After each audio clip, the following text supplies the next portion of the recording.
कहानी की शुरुआत डेविड बरोज नाम के एक शख्स से होती है जो कभी बोस्टन का एक सम्मानित लॉ प्रोफेसर था, लेकिन आज उसकी पूरी जिंदगी बर्बाद हो चुकी है। उस पर अपने ही 3 साल के मासूम बेटे मैथ्यू की बेरहमी से हत्या करने का आरोप साबित हो चुका है। अदालत के अनुसार उसने बेसबॉल बैट से अपने बेटे को मौत के घाट उतार दिया था। हर सबूत, हर गवाह और फॉरेंसिक रिपोर्ट उसी की तरफ इशारा कर रही थी, लेकिन इतने पक्के सबूतों के बावजूद डेविड आखिरी सांस तक खुद को बेगुनाह बताता रहा। उसका कहना था कि उसने कभी अपने बेटे को हाथ तक नहीं लगाया। फिर भी उसके दिल में एक ऐसा बोझ था जिससे वह कभी मुक्त नहीं हो पाया, क्योंकि जिस रात मैथ्यू की मौत हुई थी उसी ने अपने बेटे की लाश उसके कमरे में सबसे पहले देखी थी। इसी जुर्म की सजा काटते हुए डेविड पिछले 5 सालों से मेन की सबसे खतरनाक ब्रिग्स जेल में बंद है। इस दौरान उसने दुनिया से लगभग हर रिश्ता तोड़ दिया। वह किसी से मिलना तक पसंद नहीं करता, यहाँ तक कि अपने परिवार से भी नहीं। लेकिन एक दिन उसकी जिंदगी अचानक ऐसा मोड़ लेती है जो सब कुछ बदल देता है। उससे मिलने उसकी पूर्व साली रेचल मिल्स आती है, जो पहले एक इन्वेस्टिगेटिव रिपोर्टर रह चुकी है। रेचल उसके सामने एक हाल ही में खींची गई तस्वीर रखती है जो एक मनोरंजन पार्क में ली गई थी। पहली नजर में यह सिर्फ एक साधारण फोटो लगती है, लेकिन जैसे ही डेविड उसकी तरफ ध्यान से देखता है उसकी सांसें थम जाती हैं। तस्वीर के पीछे एक लड़का दिखाई देता है जो बिल्कुल उसके बेटे मैथ्यू जैसा लगता है। फर्क सिर्फ इतना था कि अब वह 5 साल बड़ा दिख रहा था। इतना ही नहीं, उसके गाल पर वही जन्म का निशान भी मौजूद था जो मैथ्यू के चेहरे पर हुआ करता था। 5 साल बाद पहली बार डेविड के मन में एक ऐसी उम्मीद जन्म लेती है जो नामुमकिन लग रही थी। क्या उसका बेटा सच में जिंदा है? अगर ऐसा है तो जिस बच्चे की हत्या का इल्जाम उस पर लगा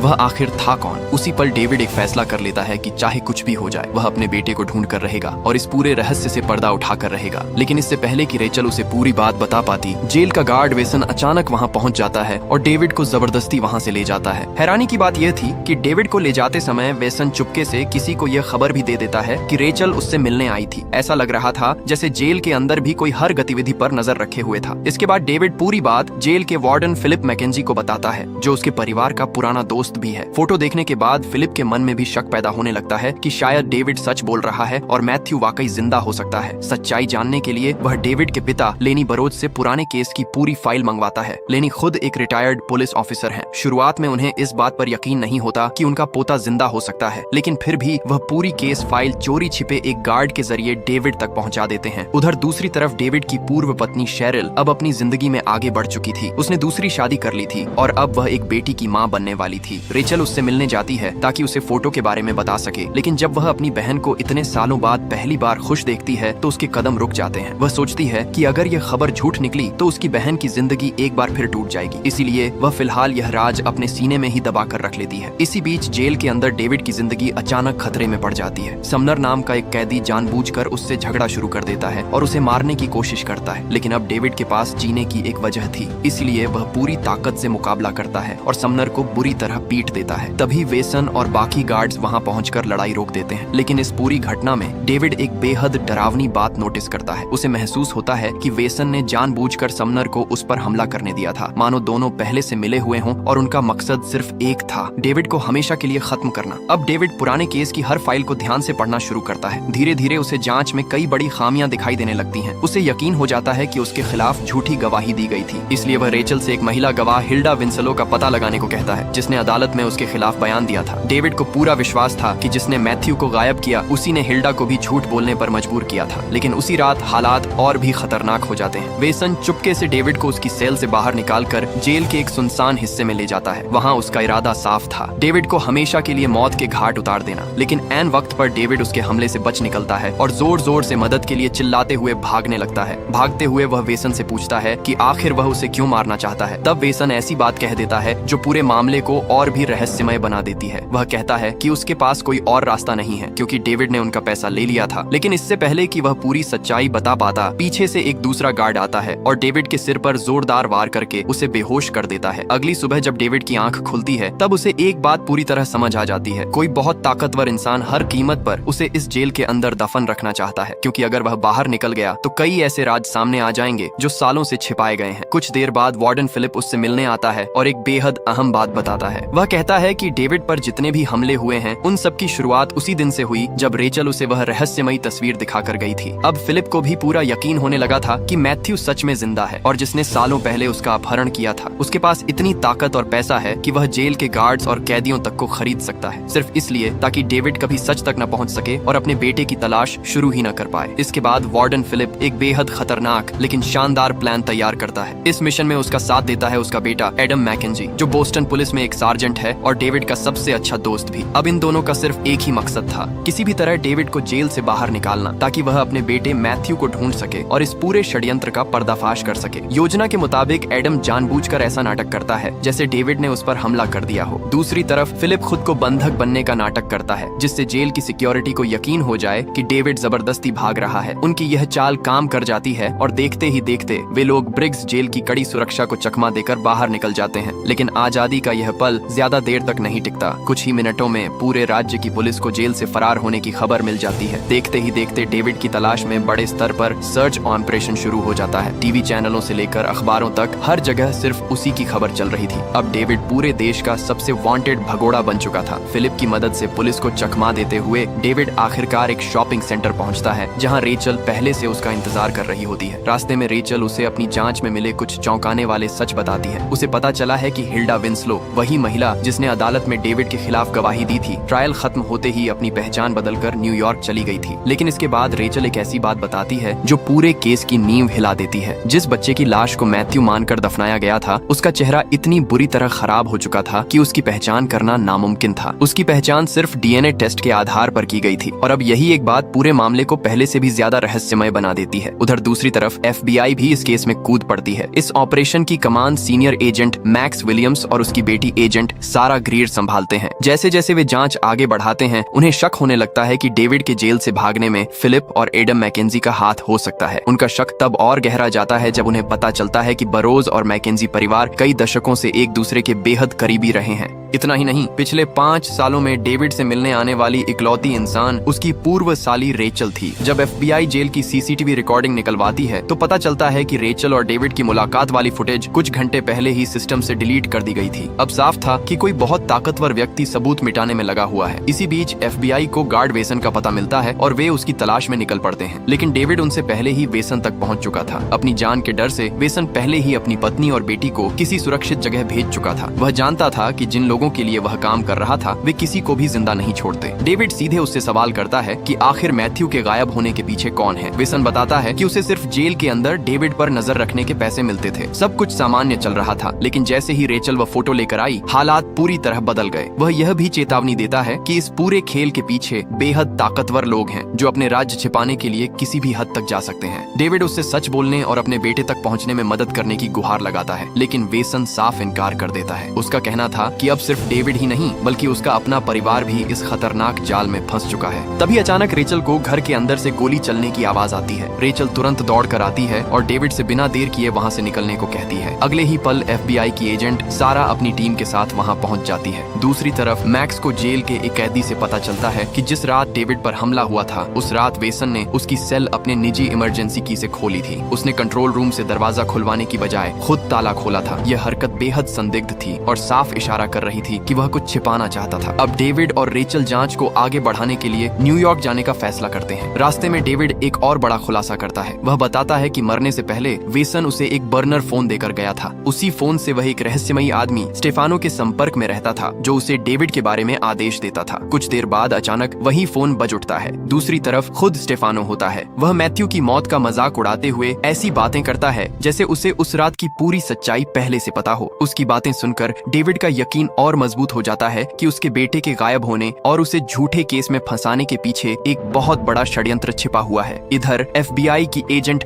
सारा वेसन के बैंक रिकॉर्ड खंगालती है। जांच में सामने आता है कि डेविड के जेल जाने के बाद से वेसन को लगातार एक शेल कंपनी के जरिए पैसे भेजे जा रहे थे, जिसका रजिस्ट्रेशन केमैन आइलैंड्स में था। इसका मतलब साफ था कि कोई गुप्त संगठन सालों से उसे फंड कर रहा था। मैक्स और सारा एक थ्योरी बनाते हैं कि शायद वेसन ने डेविड को मारने की कोशिश की थी और बाद में डेविड बदला लेने उसके घर पहुंचा। ये बात सुनने में तो सही लगती थी, लेकिन इससे एक सवाल का जवाब अब भी नहीं मिल रहा था। आखिर डेविड जेल से भागा ही क्यों? इसी सवाल का जवाब ढूंढने के लिए FBI डेविड की जेल सेल की तलाशी लेती है। वहाँ उन्हें पुरानी जांच की फाइल मिलती है जो वहाँ कभी होनी ही नहीं चाहिए थी। उसी फाइल में उन्हें हिल्डा विंसलो का नाम मिलता है और वे यह मान लेते हैं कि डेविड शायद उससे बदला लेने के लिए न्यूयॉर्क गया है। उधर डेविड और रेचल भी न्यूयॉर्क पहुँच जाते हैं। पुलिस से छिपने के लिए रेचल अपने पुराने बॉयफ्रेंड हेडन से मदद मांगती है और उससे उसका खाली अपार्टमेंट कुछ दिनों के लिए इस्तेमाल करने की इजाजत ले लेती है। हेडन अभी भी रेचल से प्यार करता था, इसलिए वह तुरंत मान जाता है, लेकिन किस्मत एक बार फिर उनका साथ नहीं देती। बिल्डिंग के सिक्योरिटी कैमरों में हेडन गलती से डेविड को रेचल के साथ देख लेता है। अब डेविड की लोकेशन किसी भी वक्त लीक हो सकती थी। इसी दौरान स्टेफानो, जो बाद में एक भ्रष्ट पुलिस अधिकारी निकलता होता है, चुपके से शेरिल के घर में घुस जाता है। वह किसी ऐसी चीज की तलाश कर रहा था जिसका संबंध इस पुराने केस से था। तभी उसके फोन पर किसी का कॉल आता है। सामने वाला उसे कुछ आदेश देता है और स्टेफानो बिना एक भी सवाल किए तुरंत उसे मान लेता है। इससे साफ पता चलता है कि असली खिलाड़ी कोई और है जिसके इशारों पर सब लोग काम कर रहे हैं। उधर आधी रात को एडम के फोन पर एक रहस्यमयी मैसेज आता है। मैसेज पढ़ते ही वह बिना समय गंवाए सीधे कब्रिस्तान पहुंच जाता है। वहां पहुंचकर वह मैथ्यू की कब्र खोदना शुरू कर देता है। ये देखकर साफ समझ आ जाता है कि इस कब्र के नीचे सिर्फ एक लाश नहीं बल्कि सालों पुरा एक ऐसा राज दफन है जो पूरी कहानी बदल सकता है। इसके बाद कहानी हमें कुछ साल पीछे ले जाती है, जब डेविड अपने परिवार के साथ बेहद खुशहाल जिंदगी जी रहा था। वहाँ फिलिप, एडम, रेचल और उसका उस समय का बॉयफ्रेंड हेडन भी मौजूद थे। सब कुछ सामान्य लग रहा था। तभी रेचल एक ऐसे आदमी की तरफ इशारा करती है जो दूर खड़ा उन्हें लगातार देख रहा था। एडम बताता है कि उसका नाम स्कंक है, जो कभी उनका स्कूलमेट था लेकिन अब एक खतरनाक गैंगस्टर बन चुका है। और ठीक इसी समय वर्तमान में FBI का एक एजेंट शेरिल के घर पहुंचता है और उसे बताता है कि डेविड के जेल से भागने से कुछ दिन पहले रेचल उससे मिलने जेल गई थी। ये बात सुनते ही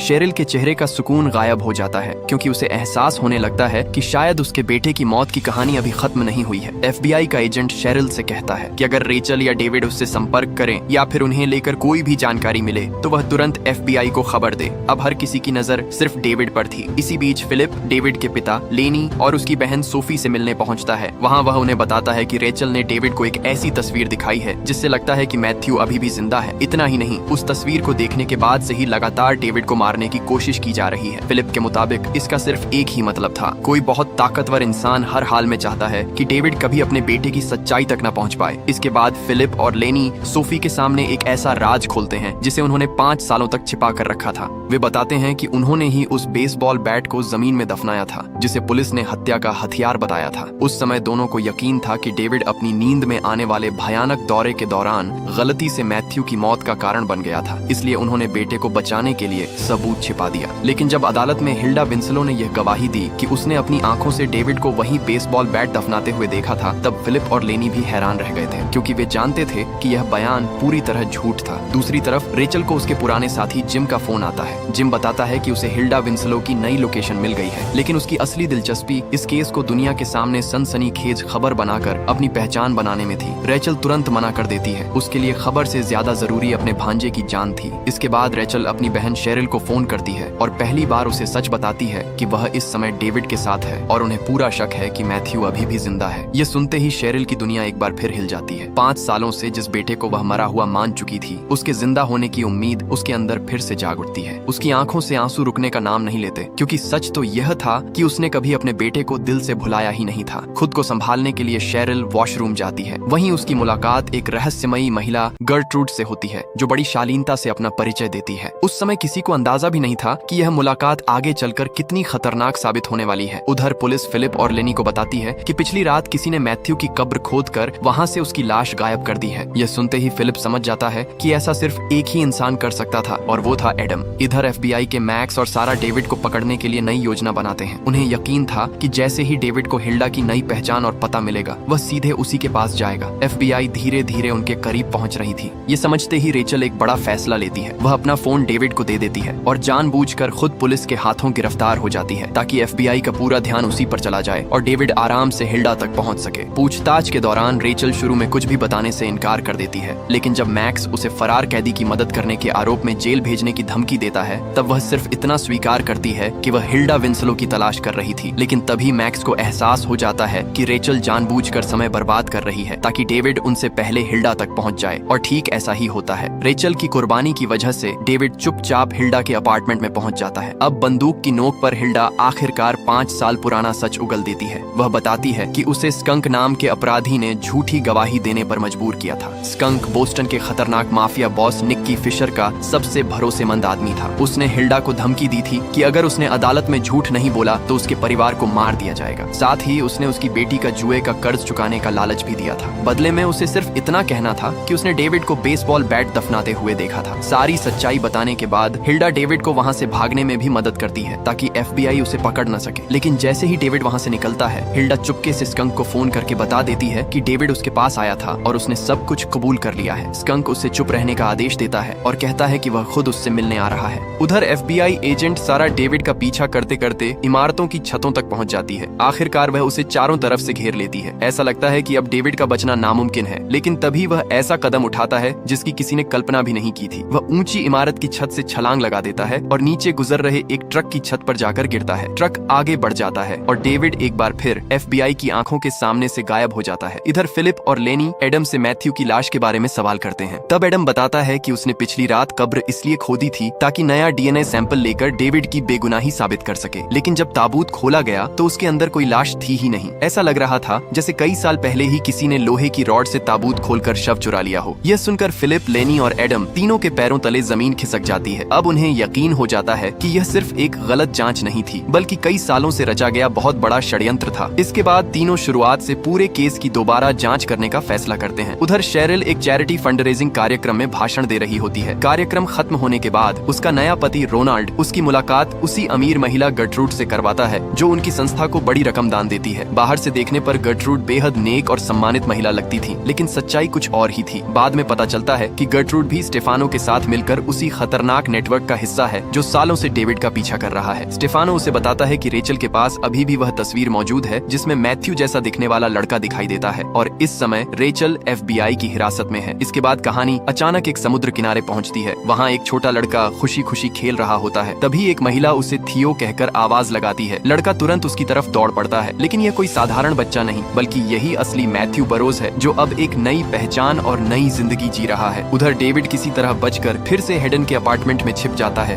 कुछ देर बाद हेडन वहाँ पहुँचता है और गुस्से में रेचल के बारे में पूछता है। डेविड उसे बताता है कि रेचल ने खुद को जानबूझकर गिरफ्तार कराया ताकि वह हिल्डा तक पहुँच सके। ये सुनकर हेडन भड़क उठता है और पुलिस को खबर देने की धमकी देता है, लेकिन तभी डेविड एक ऐसी बात कहता है जो सब कुछ बदल देती है। वह कहता है कि मैथ्यू जिंदा है। इसके बाद डेविड पूरी कहानी बताता है। अब उसे पूरा यकीन हो चुका था कि उसके बेटे की हत्या नहीं हुई थी, बल्कि माफिया ने उसका अपहरण किया था। वह यह भी बताता है कि हिल्डा से निकलते समय उसने जानबूझकर ऐसा इंतजाम किया था ताकि स्कंक खुद न्यूयॉर्क तक उसका पीछा करे, क्योंकि स्कंक निक्की फिशर का सबसे भरोसेमंद आदमी था और डेविड को उम्मीद थी कि उसी के जरिए वह आखिरकार अपने बेटे तक पहुंच जाएगा। डेविड फैसला करता है कि अब वह अकेले ही आगे बढ़ेगा, क्योंकि वह नहीं चाहता था कि रेचल की जान और ज्यादा खतरे में पड़े। लेकिन हेडन उसे साफ शब्दों में कह देता है कि रेचल कभी पीछे हटने वाली नहीं है। जब बात उसके अपने भांजे की होगी तो वह आखिरी सांस तक सच का पीछा करेगी। यह कहकर हेडन डेविड को अपने अपार्टमेंट में छिपने की इजाजत दे देता है। उधर FBI एजेंट मैक्स और सारा हिल्डा से लगातार पूछताछ कर रहे होते हैं। उन्हें पूरा शक था कि हिल्डा ने डेविड की मदद की है और जानबूझकर उसे अपने अपार्टमेंट से फरार होने दिया। लेकिन चाहे वे उससे कितने भी सवाल पूछें, हिल्डा एक शब्द तक नहीं बोलती। वह जानती थी कि अगर उसने सच बताया तो सिर्फ उसकी नहीं बल्कि उसके पूरे परिवार की जान खतरे में पड़ जाएगी। मैक्स और सारा की उलझन और बढ़ जाती है। आखिर जिस महिला की गवाही की वजह से डेविड 5 साल जेल में सड़ता रहा, वही आज उसकी मदद क्यों कर रही थी। सबसे हैरानी की बात यह थी कि डेविड उसके पास बदला लेने नहीं गया था, बल्कि हिल्डा ने खुद उसे बचाकर वहाँ से निकलने दिया था। इसी बीच फिलिप, लेनी और एडम फिर से उस रात की हर घटना जोड़ने लगते हैं जिस रात मैथ्यू के मरने की बात कही गई थी। तभी लेनी को एक पुरानी बात याद आती है। उस रात शेरिल को अस्पताल से एक इमरजेंसी कॉल आया था जिसमें बस एक्सीडेंट की बात कही गई थी,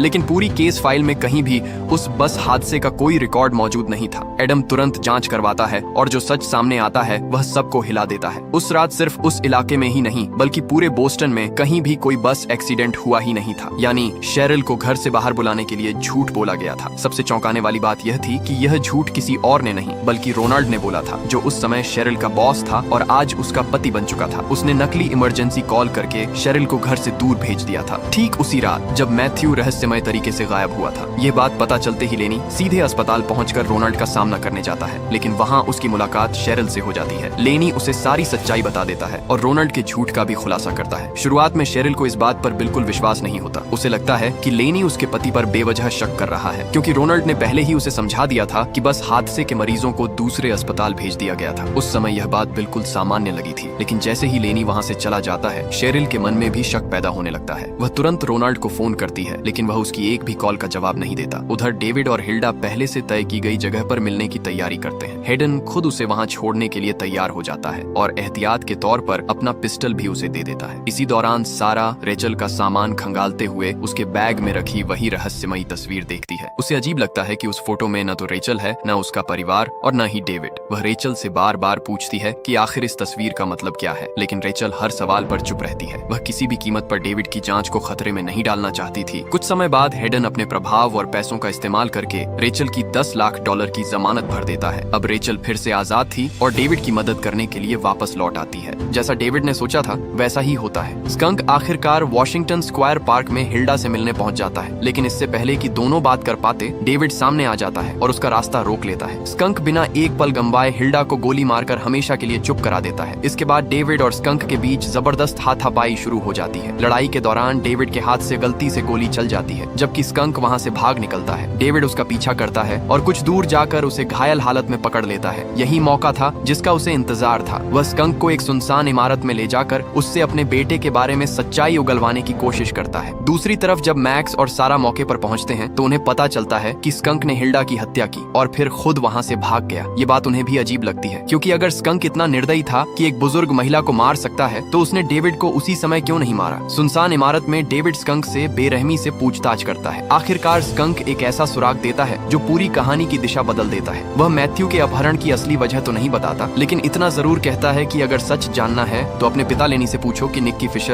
आखिर मैथ्यू को क्यों चाहता था। लेकिन इससे पहले कि डेविड उससे और जानकारी निकाल पाता, FBI वहां पहुंच जाती है। एक बार फिर ऐसा लगता है कि अब डेविड बच नहीं पाएगा, लेकिन रेचल और हेडन की मदद से वह आखिरी क्षण में फिर पुलिस की पकड़ से निकल जाता है। यहीं पर फिल्म का पहला पार्ट खत्म होता है। लेकिन अब सबसे बड़ा सवाल यही था, अगर मैथ्यू सच में जिंदा है तो आखिर उसे 5 साल तक दुनिया से छिपाकर किसने रखा। अगर नेक्स्ट पार्ट देखना है तो कमेंट करना मत भूलना।